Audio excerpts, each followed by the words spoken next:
Sports Friday, man. It's hot. Hot news. Giannis could be moving. Jaylen Brown could be going to the Pelicans or the Hawks or the Detroit Pistons, please. But we know that's not happening. But apparently Mark Stein has dropped some information. You know, he went to like Substack or Subbucks. So what that is like basically you can subscribe to they sub thing, they articles and their information. It's like Patreon for writers. A lot of them old journalists got aged out. You know, Peter Vesey, you know, Mark Stein, you know, a lot of them guys, them old NBA insiders it's about like shams and going to Twitter and stuff. So, but they still got their plugs, you know what I'm saying? So I always like Mark Stein and, you know, Peter Vesey growing up. You know, maybe it's nostalgia, but so Mark Stein did an article and he said that Pistons was interested in Kyrie, serious interest in Kyrie. Serious interest in Trey Murphy III. So I don't know what that means for Giannis, for the Giannis trade, because they supposed to be the possible third team for Giannis and Jaylen Brown. Them or the Atlanta Hawks, okay? And Jaylen Brown's from Atlanta. I don't know why I didn't know that.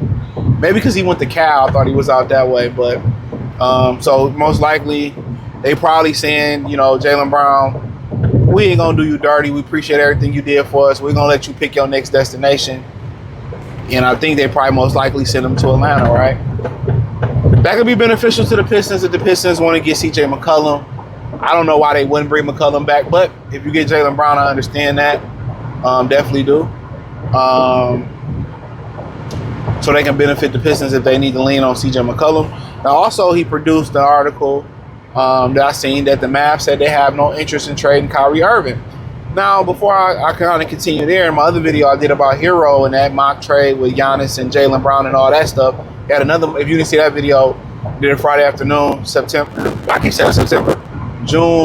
12th, 2026, where, you know, it was about the 3-team trade where they were talking about sending, you know, Giannis to Miami, and the Pistons will be the third team facilitating Giannis to Miami between the Bucks and Miami Heat. So, in that video, I lost my train of thought. Sorry. But in that video, I was trying to remember what I was about to say.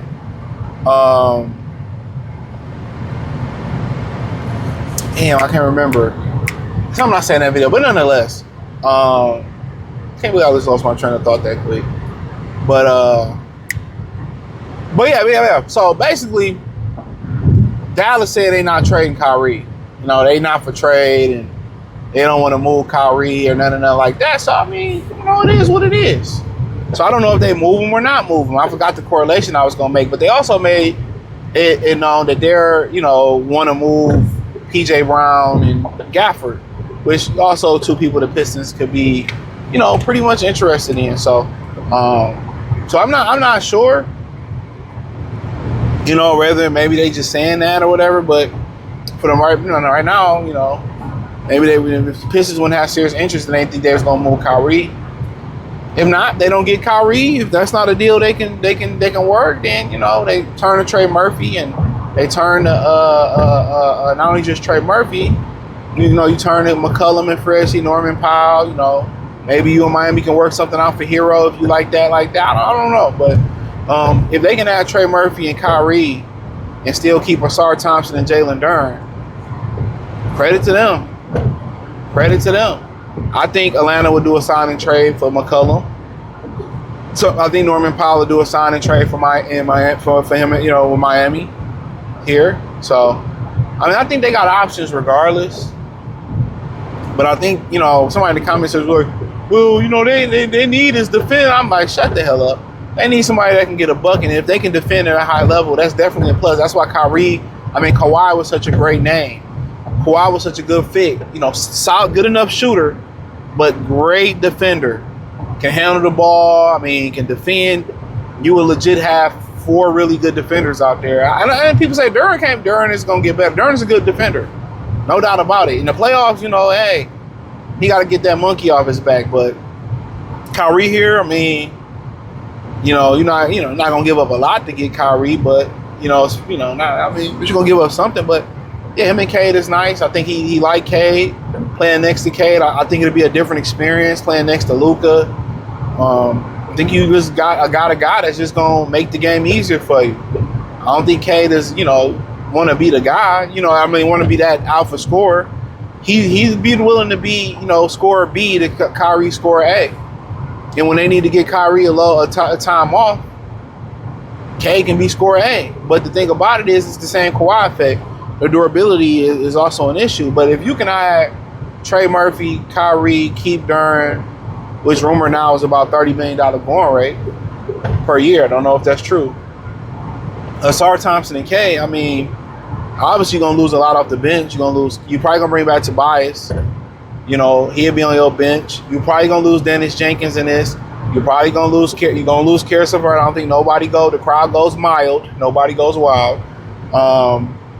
You're probably going to lose Isaiah Stewart. You're going to lose Ron Hollins. You're going to lose a bunch of picks. So how do you restructure your bench? You probably going to still bring back Tobias off your bench. You would probably hope to keep Duncan Robinson. Not sure if you can do that.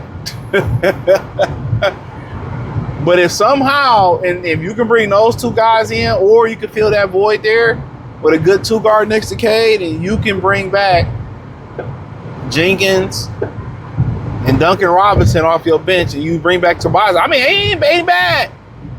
It ain't bad. You still got to you probably got a mid-level exception. Only they know where Chaz is at. How do you feel about Chaz cracking the rotation this year?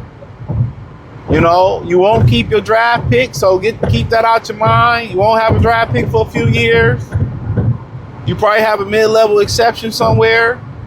So most likely you bring back B-Ball Paul, you bring back Tobias Harris.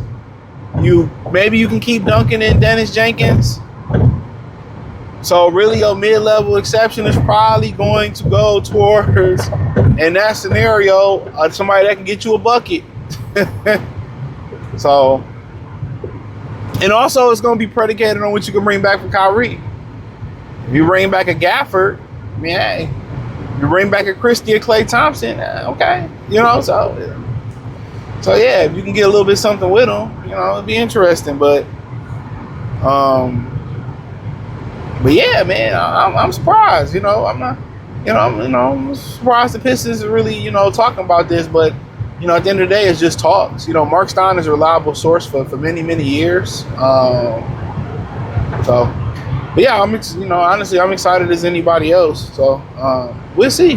We will see. We will see. We will see. Tell me what we will see. So, yeah, man, let me know what y'all think about it, man. I tried to keep it short, simple, and sweet. On the man of the hour, too sweet to be sour. So hit the link in the description. Find me everywhere. X, Facebook, Kick, Twitch, Instagram, wherever I'm at there. And let me know. Hit me up. The fastest way to hit me up is probably on X or Facebook. So appreciate y'all. Check out the Trey Pistons Talk playlist. Peace.